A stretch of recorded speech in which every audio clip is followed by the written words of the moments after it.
Racismo não existe. Não, não existe não.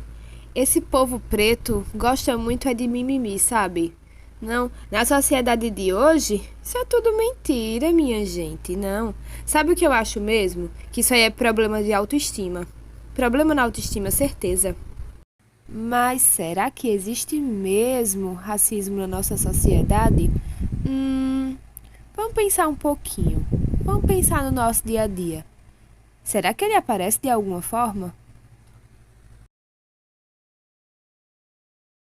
O racismo está mais evidente do que parece, enraizado em nossa cultura, enraizado em nossa sociedade. Está presente na família, na escola, no trabalho, no dia a dia. É necessário compreender a herança histórica do racismo como elemento em nossa sociedade. E diante de todo esse contexto social, vamos compreender o que é a psicologia do racismo.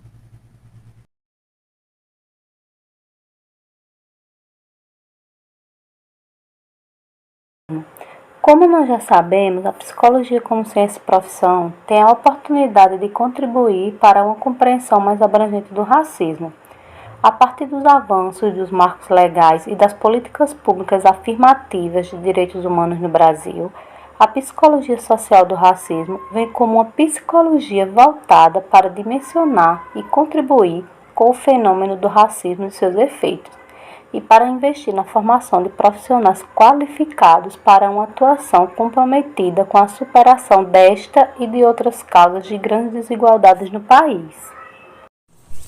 O preconceito racial é um fenômeno de grande complexidade, por isso vamos compará-lo a um iceberg, onde a parte visível corresponderia às manifestações do preconceito, tais como as práticas discriminatórias que podemos observar através dos comportamentos sociais e individuais, e a parte submersa do iceberg, que corresponde metaforicamente aos preconceitos não manifestos, presentes invisivelmente na cabeça dos indivíduos, e as consequências dos efeitos da discriminação na estrutura psíquica das pessoas.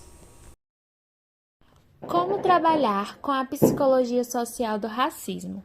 O racismo, a discriminação ou preconceito, apesar de saber que estes fenômenos provocam sequelas e sofrimentos psíquicos de forma individual ou coletiva, sendo um dos principais motivos da existência da psicologia, a compreensão do sofrimento humano. Entretanto, duas dimensões são atacadas diretamente: a identidade e a autoestima. Com isso, o problema do afrodescendente tem sido representado na sociedade brasileira nos últimos anos de forma contraditória e geralmente enviesado, culpando a vítima pelas condições degradantes em que vive a sua maioria. Portanto, trabalhar com a psicologia social do racismo envolve estudar e compreender como atitudes, crenças e comportamentos relacionados ao racismo são formados, mantidos e influenciam as interações sociais. Por isso, é necessário intervenção e mudança social. Além de compreender o racismo, é de extrema importância buscar maneiras de intervir e promover a mudança social. Você se considera negra? Bom, hoje eu me considero negra, mas já até assim, na infância, na juventude, até adulta, eu não me considerava negra. Até porque, assim, na minha cabeça, na minha assim, cultura familiar, negro só era quem era muito escuro, então eu nunca me considerei negra.